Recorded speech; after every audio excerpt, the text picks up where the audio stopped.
everybody, and welcome back. Today I want to finish pruning roses. I have one rose bush that I've already pruned that I will show you, and I have 1, 2, 3 more, 2 climbing that are right behind me on the arbor, and then another one over in my rock flower bed that I want to go ahead, plus 2 more. I forgot about my extra 2 that I got for free last season from a neighbor who was getting rid of roses. So we have 1, 2, 3, 4, 5 roses that I want to get pruned, fertilized, and cleaned up and ready to go for spring. Now what I want to do first is show you guys this rose up here. I have one rose in my front flower bed that's going to be seeing, this flower bed's going to be seeing a lot of changes this year, but I want to show you what we want the end product to look like. Right here in my front flower bed, I think I've shown this flower bed before, but this was before I was really into gardening and all of the plants. We put in this big grass patch, and we also put in these rocks. Now, I do not recommend either of those things. I think it's going to look so much better when we just have this one big, beautiful garden bed. So for this year, I am planning on removing the rocks up there. We have another plan for them that they will get put to good use, and then maybe next year we will get rid of this grass patch. I'm really just wanting this flower bed to be full of beautiful things, maybe a couple of ornamental trees, but I have this rose right here. This is the Litchfield Angel Rose. It is like my most favorite rose. I love it so much. It's beautiful, creamy, with a blush of peach. I just love it so much. And as you can see, I have already pruned this rose. Now, I get in here close, you can see that I have left really strong stems, and there is plenty of airflow through each of them. We took a whole bunch of length down. We got rid of wispy little branches. We got anything that was looking rough, and then I cleared out at the base of the plant as much leaves and things as I could, because we don't want insects harboring over. So this is kind of the end product of what we're wanting our bush roses to look like.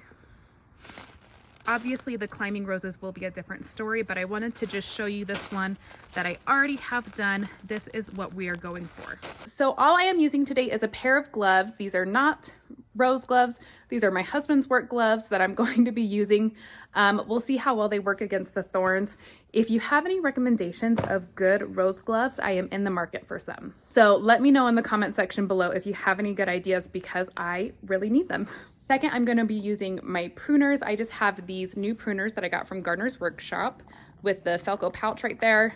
Makes it super easy to access. And I have been loving these pruners. They've been doing great for me. And then I have some all-purpose fertilizer. This is just plant tone, all-purpose plant food. You can use, rose-specific fertilizer. That works great too. There's a rose tone. I also use a Max C fertilizer. I can link both of those below, but this plant tone will do just fine for the roses. Okay, this is our first rose. This is the Peace Rose that I absolutely love so much. I think I need more. It's the softest yellow and pink. It looks like it's glowing, and this bloomed so well for me. And it's just right here on my rock wall up against my back fence. I've loved it in this location. I think it's beautiful. So I will get you in close here, and I will show you how I'm going to prune this. So the first thing we're gonna wanna do is take off these spent blooms and bring the size down a little bit. We're not gonna bring it all the way down to where we want it, but we wanna get rid of the bulk of this stuff going on right here. I don't worry about my cuts being precise or anything like that, because we will take it down further after we're done with this first step of just getting rid of the bulk.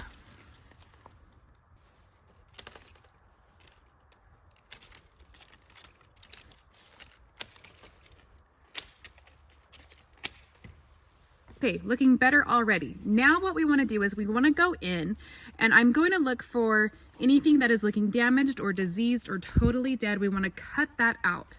So if I get in here, this branch right here is totally brown. You can see the difference between this and something like this. That's looking beautiful and green and strong. This is not looking that way. So we're gonna go down, get rid of it. This branch as well. See how that's brown? We're gonna get rid of this one. And you can see that totally just opens up the center, first of all, where it's gonna have lots of nice air and light. That's gonna work great. Here's another example. Can you see how this is almost completely dead coming off of here? We're gonna go down here to the base, cut that out. The next thing we're gonna do is cut out any small, spindly little things that we don't want. We want to focus on big, beautiful, green, sturdy branches like this. So small and spindly things, like this branch right here, I don't want that. Too small, too spindly. You can see it would produce flowers, but I want all the energy going into the big, strong stuff. And the last thing that I'm gonna do is make sure that all of these leaves are off. I don't want any leftover leaves. Okay, so I'm just gonna go through the rest of this plant and get rid of what I don't want. Anything dead or diseased or damaged or looking small and spindly. And then this rose will get all cleaned up.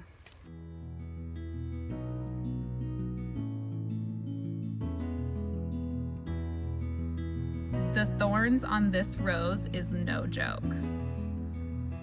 Worth it though, they're so beautiful.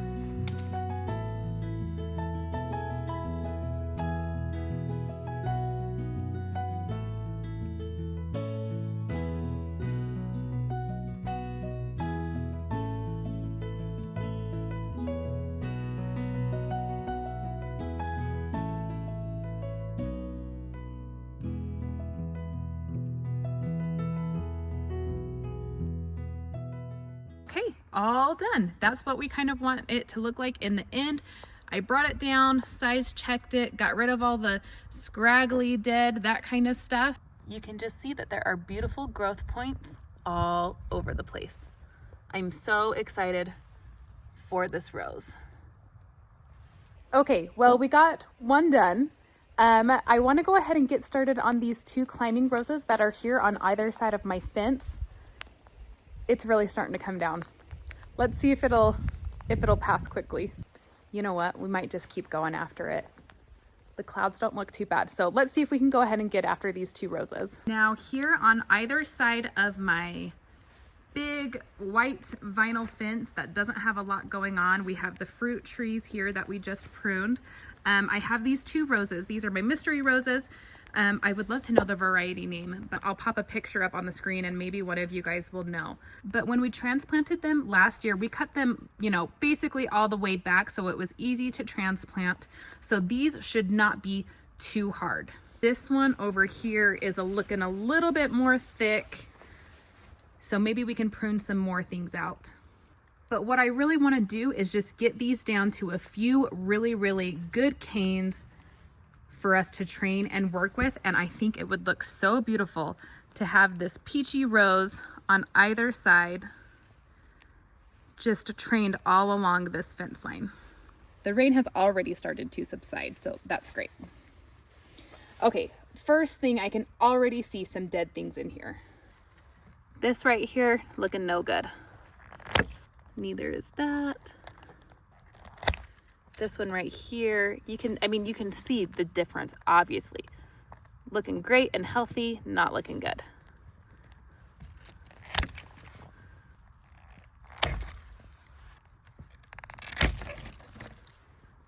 That whole thing right there, dead. So this right here is actually already doing kind of what I want. I want some good canes going this way so that I can kind of train them up there, and then also having some good strong canes going this way so that I can train them along the fence line there. And do I have worked out how I'm going to be training them along this fence? No, I do not.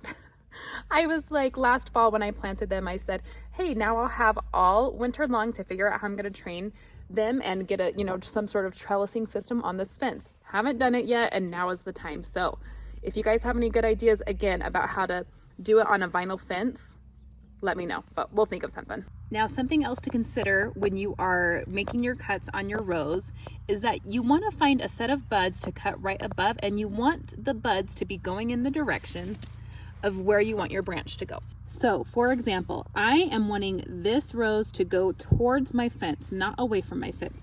So this right here would be a perfect cut because it's right here above this bud, and this bud is kind of cruising that way towards my fence. If I cut it in a different spot, like something like that, this bud is coming out towards me. So I wouldn't want to cut above something like that.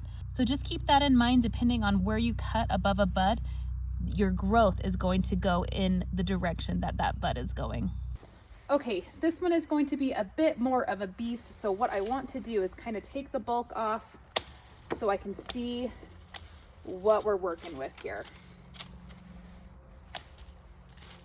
And I would love to get it down to just a few good branches. Here's another example of something you don't want. See how this is going up this way and then this one's crisscrossing it. They're touching each other. One of these branches needs to come out and I might have to go get my big loppers for it. Oh, nope, I got it. Woo, good. My camera died halfway through that, but we got it up and going again. Look how severe I pruned that. Oh my goodness. It might have been a little bit more than I intended to, but I think it's going to respond really well. I have one cane going this way, the other cane going that way. So hopefully this whole fence will be, you know, growing in beautiful peach blooms. Okay, we have 2 more roses, the Eden Climber roses on the arbor. So let me show you what we're working with.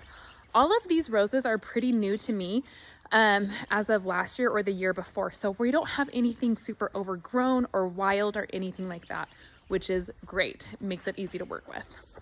Don't mind the mess behind the fence. We're just kind of getting things up and going for cool flowers and cut flowers and all of that fun stuff. We can just take a second to admire the beautiful tulips coming up. There are some on this side too. A lot more. Look at that. I cannot wait. But this is what we are working on, the Eden Climbers. And so I just want to go ahead and get in here, get them thinned out just like the other roses we've done. And with this, you can see I had one big long cane last year that I was able to weave in and out of my arbor. So the only difference here is I'm going to be looking for good canes like that I can weave throughout the arbor and maybe along the fence line as well. This branch is really pliable, so I can kind of bend it like this. So I think this is a good one to try to weave through. Okay, I kind of want to start at the bottom if we can. Just be careful not to break it. Ooh, I think it's gonna work. Don't break, don't break, don't break. Yes.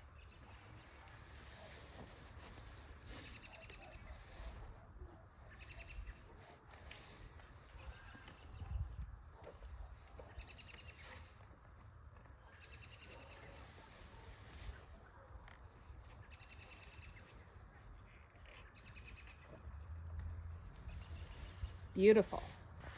We have this tiny little branch here that maybe we can do a little bit of weave through the gate or through the fence here. Do it kind of here towards the bottom. Oh, what about that? Move this big bucket of rocks. Ooh, you know what? We'll just leave it like that. Ooh, I don't know if it'll stay. We'll see.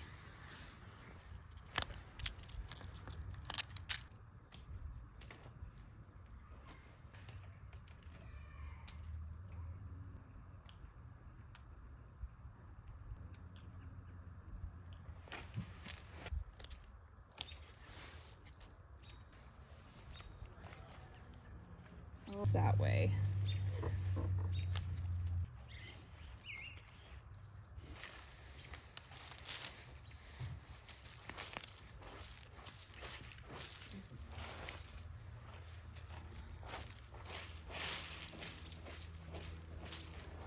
And there we have it.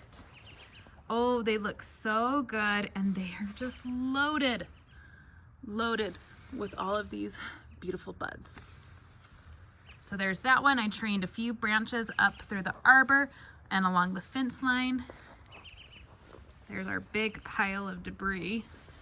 And then over here, not quite as many branches over here, but we got some trained through the fence going on. And I'm really excited that we do have this one long cane almost to the very tippy top of the arbor, just like that. Okay, here we are, day 2. It ended up snowing, raining, and it was snowing this morning. So I was not able to fertilize the roses yesterday. I did get everything pruned back, looking so good. But let's go ahead and get some fertilizer on these roses so they will be ready for spring. I am so excited. Oh, I just cannot wait for everything to start waking up and being beautiful. And it is windy today. It is windy and chilly. Just a little peek as we come to get the fertilizer. Kids have been playing, obviously, but are these hellebores not to die for? Oh, I am so excited for them. Let me show you guys the tags. This one is called Merlin. I mean, oh my heavens. Merlin. Oh, how I love you. So I have 2 of those, of these Merlin ones. And then these ones over here are called Ice and Roses. Are those not just to die for? I'm in love. Okay, got the fertilizer. We're gonna go around each of the roses, sprinkle it around the drip line, and go inside because it's chilly.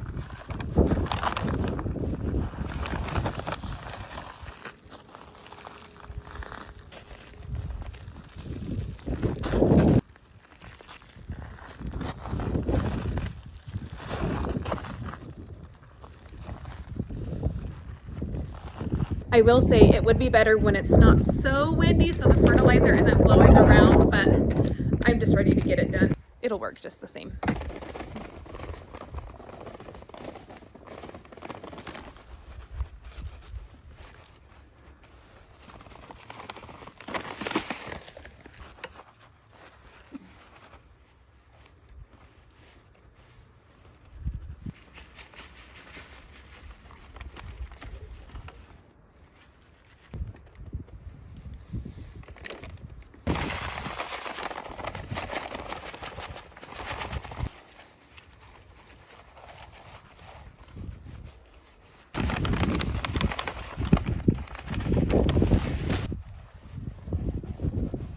And the roses are done. I'm so excited to have that checked off the list, and I am very excited because I already have ordered, let's see, 1, 2, 3, 4 roses that are waiting for me at the garden center, all cozy and tucked in, that I will be getting my hands on in a couple of months. So I'm so excited to add even more roses to my garden. I absolutely love them. They're beautiful. Anyways, that's gonna do it for me for this video. Thanks for following along. I hope you found it helpful. I hope you can get some roses in your garden and get them pruned and fertilized and ready to go for spring. And we will see you guys later. Bye.